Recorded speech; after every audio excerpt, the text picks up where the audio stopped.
Hi, Steve Gordon here, your friendly neighborhood Montclair carpet repair expert. And if you found this recording, you're probably somewhere around the Montclair area and you need your carpet fixed. If that's the case, you've come to the right place. I've made this recording to answer all of your most frequently asked questions about carpet repair.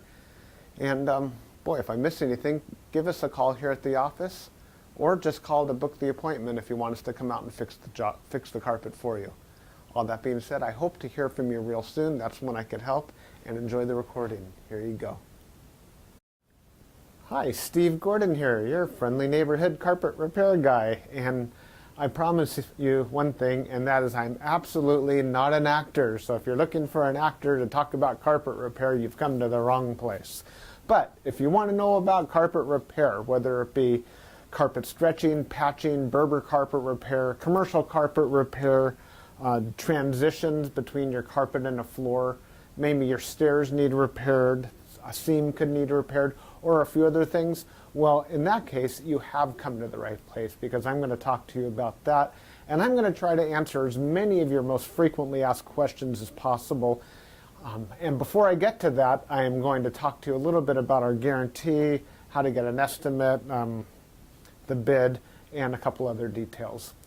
So, I hope you enjoy my recording, and please be patient with me because I don't have a script. I've got a dozen notes here to go off of, and it's just going to be right off the top of my head, and I'll try to really just answer all the questions I can ahead of time so that you have a little bit of education when you call us, and I certainly hope you do. So first, I'd like to talk about the guarantee. When you call us, you're going to get a 100% unlimited unconditional lifetime labor guarantee. And what I mean by that is that either you or your carpet or both are going to be completely, absolutely, and thoroughly worn out before you ever have to pay to have that carpet fixed again. So again, 100% unlimited unconditional lifetime labor guarantee, that's forever. How you get your estimate in the first place is after you watch this recording, give us a call here at the office, and we're going to give you something like a phone guesstimate. We'll give you an idea of what you might expect to pay. We might tell you something like between $150 and $300, or we might say between $200 and $400, or something like that. We're not going to know exactly, or even not even all that close, how much it's going to cost to have us fix your carpet for you. So if you feel like we're in the right sort of price range, then we're going to schedule an appointment to come on out and actually give you an absolutely free, no obligation bid. At that point, if you feel the bid is fair, and I'm sure you will because it's our business model to give you a fair price so that we could do the job right then and there all in one trip. We would really love to just do it in one trip. Now, I understand that sometimes you need to get a bid on one trip and then come back at a different time, have us come back at a different time to actually do the work. But by and large, it's normally best to just get it all done all in one trip, and that's how we'll give you the best price as well. After all, driving out to your place once is going to be less expensive for both of us than it would be to drive out to your place 2 or more times. Now, another thing about the absolutely free, no obligation bid is at that point, we're going to actually have an opportunity to see the work. We're going to see exactly what needs to be done because you see, when you call us on the phone, even though you think you've explained the situation thoroughly, it's very likely that either myself or one of my assistants here that helps me answer the phone won't really understand exactly what we're dealing with until we actually see it. And so that's why we really do want to come out and give you a bid in person. And by the way, if you don't like the bid, if you don't think it's fair, we're going to walk away absolutely empty-handed, and that makes us sad. So sad, because we want to be out there, we want to fix your problem and put a check in our pocket and go off to the next one. After all, this is what we do for a living. This is how we feed our families. Speaking about money, please don't pay cash. We would really prefer that you pay with a check made out to Creative Carpet Repair, or use a credit card. You can call in the office with a credit card. So cash, it's against the agreement I've made with all my contractors. Now, if you work with me directly, if I'm the actual contractor that shows up to your house and you want to pay me cash, I'm happy to take it. But for any other contractor throughout my entire company, Please don't pay cash. Now, I want to talk a little bit about the carpet repairs. I've got a little bit of housekeeping out of the way. Let's talk about carpet stretching. Most people wonder why their carpet is all rippled up. So if you look out at your carpet and you see more waves than the ocean, or it's more rippled up than you can believe, and there's peaks and valleys in your carpet and you're getting seasick just looking at it, or if it's a trip hazard, there's a real good chance that your carpet was never stretched in tight enough to begin with. You see, whoever stretched your carpet the first time around more than likely didn't use a power stretcher. Now what a power stretcher is a pole that it butts up against one wall on one side of the room, and this pole runs all the way across the room to a head that's on the other side. And when we push down on this handle, the carpet gets stretched, and it gets stretched so tight that we have no doubt at all that we're going to be able to live up to that unlimited, unconditional lifetime waiver guarantee. That carpet will never ripple up again. You have my absolute word of honor on that. And if I'm wrong, we'll do it again for no charge at all. When we stretch carpet in a room, it's always best to have the room completely empty. We can empty the furniture out of the room for you if that's what you need, but more often than not, the customer will want to get as much as possible out of the way. Now, don't strain yourself. Don't go moving a giant king-size bed or a dresser that weighs, more than 10 elephants. That's not cool. We have special tools. We have these sliders that we can put underneath the legs of the furniture. So even if your dresser weighs a couple hundred pounds and is harder than heck to move, we get those sliders underneath there, and we can move that stuff around if that's what we need to do. So don't strain yourself moving the furniture. Also, if you have a king-size bed and it's just completely unreasonable for whatever reason to move that bed, quite often we could stretch the carpet in that room without moving the bed. It's a lot more work. Those poles that I spoke about, they go actually underneath the bed, so we stretch the carpet right underneath the bed to the other wall. And it's a lot harder. It takes us a lot more time and effort, but it can be done. So that's a little bit about carpet stretching. We use a power stretcher. We don't just kick it in with our little Susie Homemaker little knee kicker, and it leaves a little bit of extra carpet at the end. We cut off that excess, and you'll see how much carpet we cut off when we're done. We throw it in a bag, and we tuck in the carpet along the edge, and boy, life is good. It looks so much better. One thing that you might be aware of when we finish, though, is if you had large ripples, the carpet could be soiled along the top ridge of those ripples more than at the valleys, and that makes sense. Where you're walking, that's where it's going to get more dirt. So after you stretch the carpet, is a real good time to have the carpet cleaned. Also, the carpet's out of the room, and the furniture is out of the room, and it's just a great time to clean the carpet. It looks a lot better at that point. Mind you, like I said, this is unscripted, so I'm just going to talk to you about carpet repair. Now let's talk about Berber carpet repair for a minute. Berber carpet repair has rows. Well, Berber carpet has rows. And actually the word Berber carpet, or the name Berber, it isn't exactly accurate. Berber carpet actually comes from a place out in the Middle East, country or countryside, where the area is called Berber. The Berber people or something like that. Anyhow, it's a very expensive rug, Berber rug. That's the actual meaning of the word Berber rug. The Berber carpets that we find today are very similar. There's loops and there's rows, and if you pull on one of those loops, or rows becomes unglued somehow, it could make a run, what we call a Berber run. So when you pull on that thread, it's like it's unzipping right in front of you. It's like, oh my gosh, what has happened? I've got this zipper run going all the way across the room. Now your higher end Berber carpet, that doesn't likely happen. It almost never does. But the lower end, middle of the road and lower end Berber carpet runs all the time. So when we fix a Berber carpet, what we're going to want to do is take out the bad area and patch a new piece in there. Sometimes we could actually weave a little bit of some new loops right into the place where that carpet is come unfurled. But more than likely, we're going to want to put in a Berber patch in that area. One reason that Berber comes apart at the seams is because the carpet was never sealed at the seams well enough to begin with. Your carpet installer that originally installed that carpet was supposed to use a latex sealer or even a glue gun or something to seal the edges of the carpet. Now, if they don't seal the edges of the carpet, that's one reason that Berber carpet is just going to unfurl like crazy. So when we put in a patch or fix a Berber carpet, that area gets sealed. Now, we give the unlimited, unconditional lifetime waiver guarantee on Berber carpet as well. But mind you, just because, let's say you have a 12-foot seam and we fix 3 feet of it, that's the part that we guarantee. The rest of the seam we're not going to touch. And you may have a problem with that in the future. And that's certainly not our business to cover something we've never actually worked on before.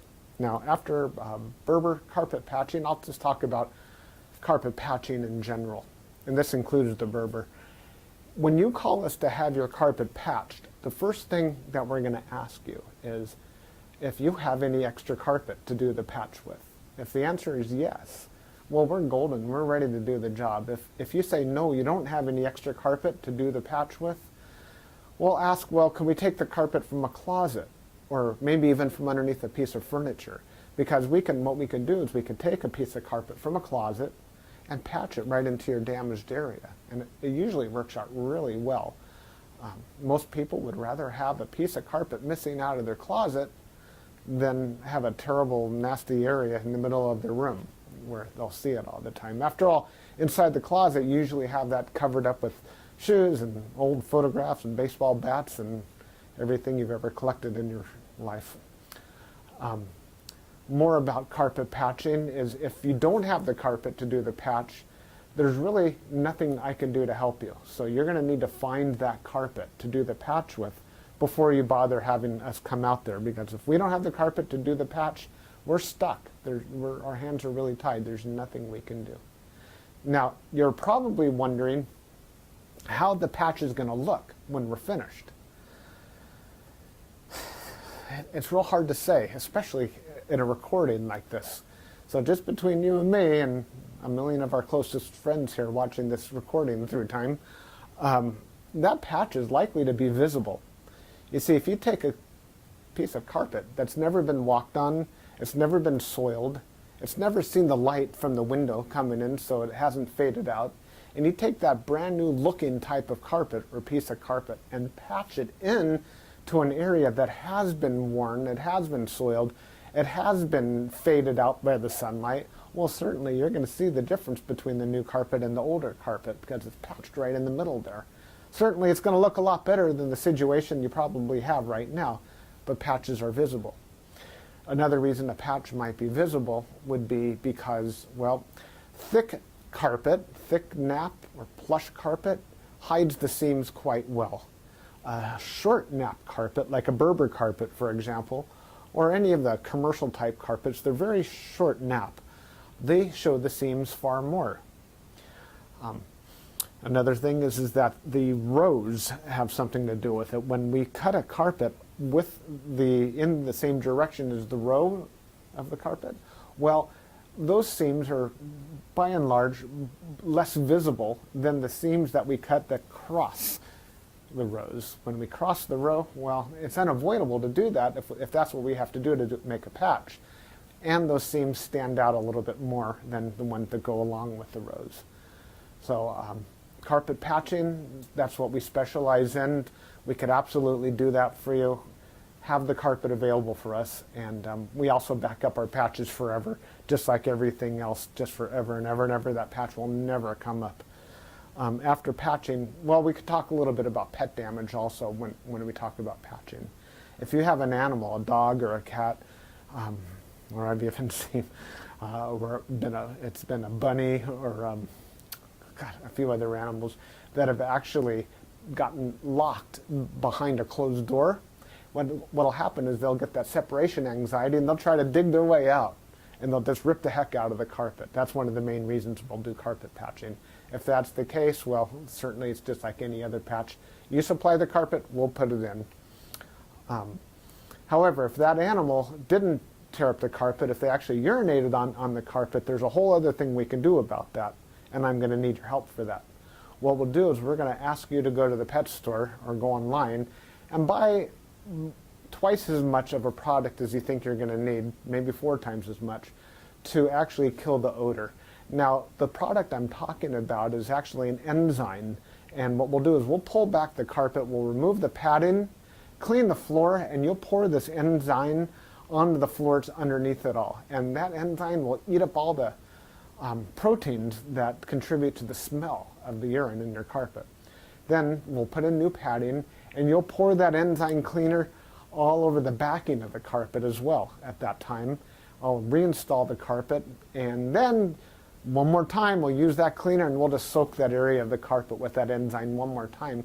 And that's likely to kill the scent altogether. That smell should be completely gone. If not, it's probably because your animal found another place that you don't even know about, and I'm sorry about that. There's nothing we could do about your animal.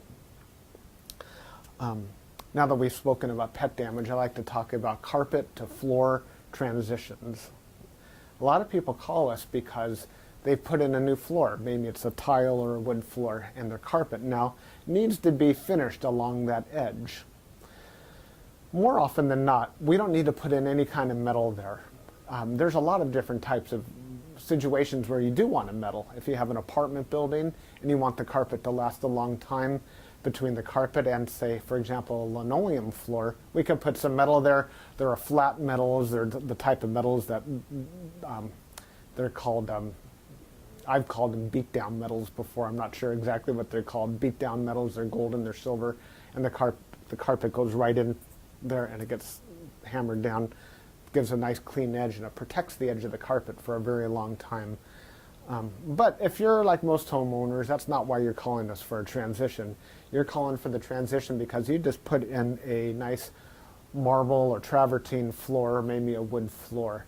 And so what we'll do with that is we're going to pull back the carpet and put in a new tack strip right up alongside that floor. Now that floor is going to be holding the place as if it were a wall. So here's your floor, here's your tack strip right in front of it. We're going to pull the carpet over that tack strip and tuck it in right there. So all you're going to see is a nice smooth transition between the carpet and the floor. Now, many times when you put in a new floor, it's important to put in some work into the subfloor underneath, and that might include using hardy backer or some other type of material that raises the floor up even higher than it would have been. So let's just say, for example, you've got a 1/2 inch new tile and another 1/4 inch of underneath there of a hardy backer, or it could even be more. It could be 3/4 of an inch altogether, or even more, that is higher than the carpet. That's extreme. It's usually not that high, but let's just say it is. If we just bring the carpet up and end it right there, well, you're going to stub your toe against that thing. You're going to be cursing to holy high heaven every time you do that. It's just not fun at all. Trust me, it's not. You'll understand if you ever do that. What we're going to want to do in that case is one of two different solutions. We're going to do one of two solutions. One is we can pull back the carpet quite far and use a product like a Fix-All, which is a very fine cement type product. And we're going to feather in a nice ramped area, so we raise the level of the floor slowly up to meet it. What's great about that is the floor and the carpet will be at the same level, then you won't stub your toe. What's not so great about that is when you're walking up that little ramped area, well, you feel like you're walking uphill. There's really no way around that I know of outside of pulling out all your carpet and floating a whole new layer of concrete, self-leveling concrete on the entire concrete floor and underneath. That's a lot of work. It's possible that would be the perfect way to do it if I were working on a $10 million home in Beverly Hills, that's probably what I would be doing. I would be raising the entire floor to be level with, so the carpet could be level with the floor. But here in the real world, what we'll normally do is rise it up with some Fix-All, or we could do it even easier. We could use shingles, cedar shingles. Cedar shingles are about that long, and that makes a nice little ramp up, and it normally works just beautifully. It's quick, it's easy, we can get it all done in one trip. So we're going to raise the level of the carpet right up to the level of the floor, and you're just going to be happy as can be about that. Some transitions are round, curved. Other transitions could be squared. We can do, there's 100 types of transitions out there. And if you look on the internet under carpet to floor transitions, you're going to see a lot of examples. Perhaps even on my website, you can see some other examples. And so when you call us, you can explain what you're dealing with, and that would help us with the program here. Stairs. So, do you have a problem with the carpet on your stairs? I did a job like this just today, where the cat had actually torn away the corners of almost every stair all the way up the stairway. The lady was not happy about this. My solution to this was that, well, first of all, I asked her, do you have any extra carpet? And the answer was yes. You can take the carpet out of a closet. And I told her, well, you're going to have carpet missing out of a closet. And she said, well, that's fine. You can put this carpet in the closet. So she had something that didn't match at all. And she didn't mind because, well, she just didn't care that the carpet in the closet didn't match halfway through. So I took the carpet out of the closet, and the first thing I did is I completely replaced the first two stairs, because after all, the first stair or two wears out faster than everything else anyhow, and those first two stairs were pretty trashed. Instead of just fixing the little corners, just replace the entire stair if you can. It'll make a world of difference to have something new there. With all the rest of the stairs, I just did these little bitty patches all the way up one side and all the way down the other, and it was just beautiful. I think it gave her probably another 10 years of life to her carpet to fix those stairs. Another thing you could do with stairs, what some of my customers have done, and I love this idea, is replace the entire stairway by, well, let me back up a little bit. Let's just say you have a 3 or 4 bedroom house, and it's the same carpet throughout the entire house, and your stairway is pretty much in the middle of it all. And if you replace the carpet on your stairs, well, it's going to be a slightly different color than the rest of your carpet, and that's going to look low class, and we don't like that, do we? No, we don't. What I would suggest in that case is that we take the smallest room in the house, maybe a small bedroom or nursery, and pull the carpet out completely from the smallest room in the house and buy new carpet for that room. Then we have maybe a 12 by 12 piece of carpet, and we can replace the entire stairway with that carpet. That way it matches the entire rest of the house except for that one room. That'll easily save you $4,000, $5,000, $6,000, $7,000 right there. And it's a lot less work too. So I like that idea. You get a whole new stairway. A lot of people, you walk in the front door and there's the stairway right there. If the stairs look bad, it's hard to recover from that first impression. So take my word for it. That's a really great way of going. Now stairs. Commercial carpet repair. If you have commercial carpet and that needs to be repaired, it either has ripples and waves or it needs a patch. If it's rippled, it might need to be stretched. We've already talked about carpet stretching. On the other hand, it might have a different issue. It could be your commercial carpet was glued down to concrete to begin with. If that's the case, what we do is we actually take a knife and we just cut right down the middle of those ripples, cut right down those bubbles, and we will re-glue the carpet right underneath there and smush it all down, and believe it or not, those bubbles are going to be completely gone. They might be completely invisible when we're finished. You won't even see where we cut it, because where we cut it is exactly where we put it back together. The carpet will be nice and tacky before we push it back down. It's a great solution. But if the carpet needs to be stretched, well, we have to get the power stretcher out, and we'll fix it up that way. Now, if your carpet in your commercial building, say you have an office, is because, let's just say that you removed a wall between two rooms. If that's the case, you may have a strip of carpet that's missing. It's always a great idea to just get a completely different color.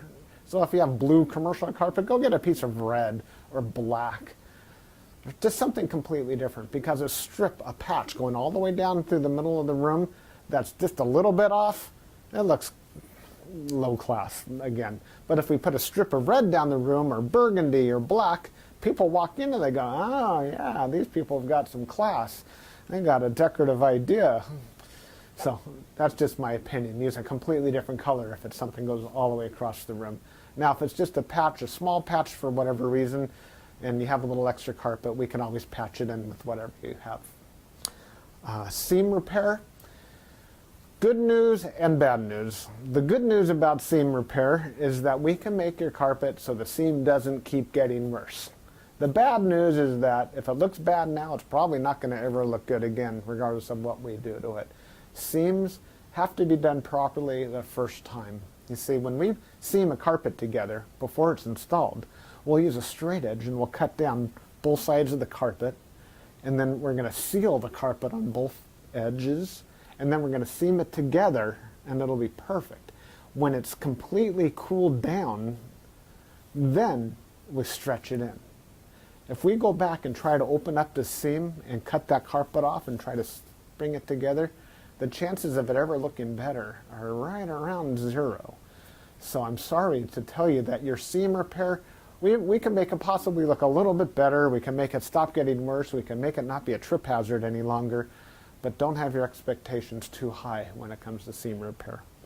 The last thing I want to talk about is flood damage. Now, if you're watching this right now and you've got a flooded out carpet, you are in a world of hurt, and I'm sorry. The first thing I would do if I were you is probably have about 3 fingers of scotch. And then I would go ahead and get an extractor, like a hot water extractor. You can rent them at the just about any rental yard, and just start extracting all the water. Pull back the carpet, get rid of all the padding that's underneath your carpet.